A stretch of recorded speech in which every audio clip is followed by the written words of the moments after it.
Woody and Nigrtia. I'm from Ogun State. My motion is urgent need to address the economic downturn in Nigeria.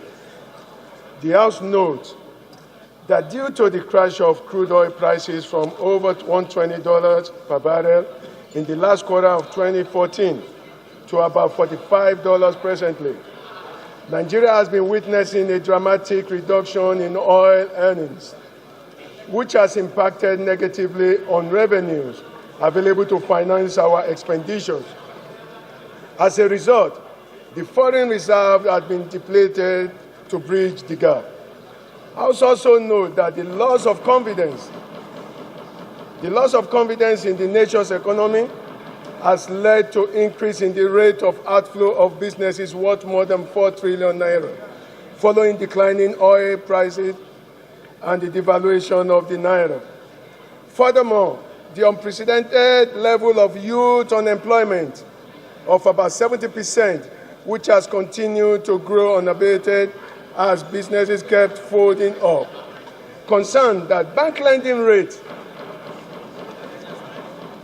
The House concerned that bank lending rates of between 25 to 30% per annum and other aiding charges are discouraging borrowers, especially the SMEs, and is also counterproductive for meaningful economic growth.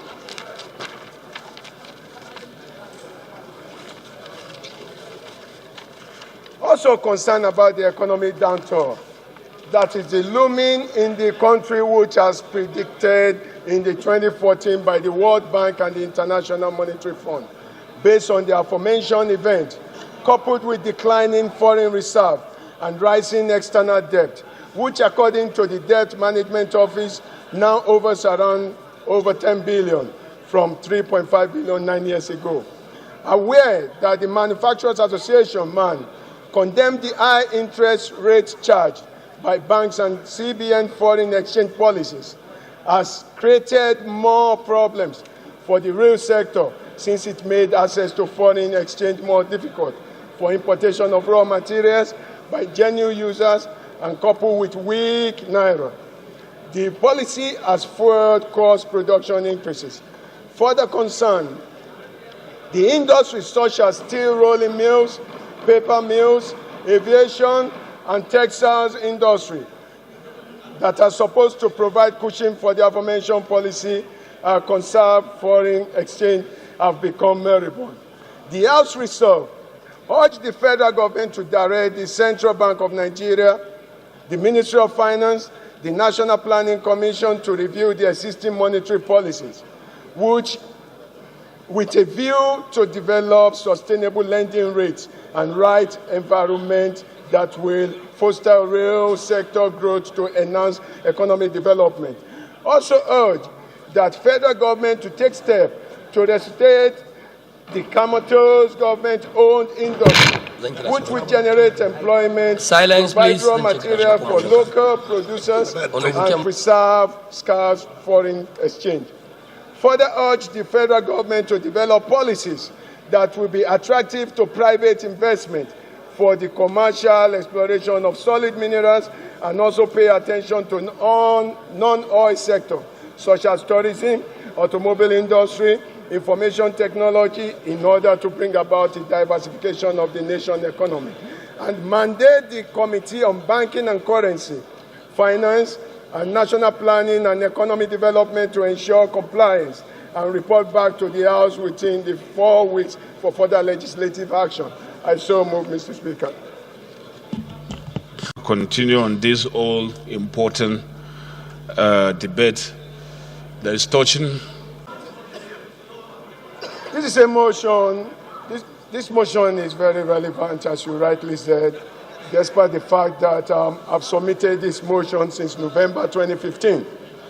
There is no doubt that Nigeria's economy is now grappling with recession, confirmed by both Minister of Finance and the CBN Governor, indicating decline in economic activities in the country. Mr. Speaker, honorable colleagues, the sharp drop in foreign earnings as a result of sharp decline in the price of crude oil and crude oil production as a result of the militant attack of oil pipeline.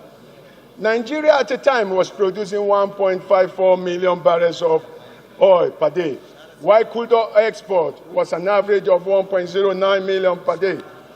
The CBN second quarter report shows that while the country is presently in Order, the honorable members, please. Silence, please. Honorable members are listening in silence, please. The CBN second quarter report shows that while the country is presently in economic recession, industrial production is on the decline as well as non-oil production earning is dropping. Manufacturing production and capacity utilization fell by 1% and 2% respectively, against the first quarter while capacity utilization was 50.07, indicating that about 50% of production capacity was not productive. Inflation in the second quarter rose by 6% to 16%. The GDP shrunk to 2.06, and gross external reserve also declined by 3% to USD 26.5 or thereabout billion. All these are clear indicators of economic recession and hard time being experienced by Nigeria. It is therefore imperative that our economic policy maker should pay more attention to proactive monetary fiscal policy necessary to revamp the economy rather than using the trial and error policy. The CBN foreign exchange policy banning 42 products from accessing foreign exchange from official market has created a lot of hardship for SMEs, forcing some of them out of business due to unbearable interest rate and high cost of importing raw materials. This causing complication in the economy, shrinking economic growth, and increasing unemployment. In order to promote economic growth, the CBN and the Monetary Committee needs to review downward for the current 14%. Monetary policy rate, which should enable the commercial bank to lend at a cheaper rate to SMEs. Nigeria banks are charging the highest interest rate on loans in the world. They charge about 30% with other hidden charges. This is counterproductive to economic growth. This can lead to hardship and increased rate of default to pay facilities. The federal government and the CBN should accord the SMEs similar treatment extended to the agricultural sector by offering them loan at a single digit. Using China as an example, Mr. Speaker, honorable colleagues, China got her independence 11 years before Nigeria. China today has become a world economic power. There is hardly a home on earth without a Chinese-made product. China interest rate is less than 1%, with a long moratorium compared to 30% in Nigeria. Chinese government is more focused on development economic policy, Mr. Speaker. Today, China become a lender because of a huge foreign reserve. At a time when I presented this motion, President Muhammadu Buhari in October last year commissioned a 150 million ultra-modern gas pipeline manufacturing plant in Abuja. Sadly, the Ajaokuta steel industry that is supposed to provide raw material to the company is comatose. The company has to resort to importation of its raw material, which constitutes another waste in foreign exchange.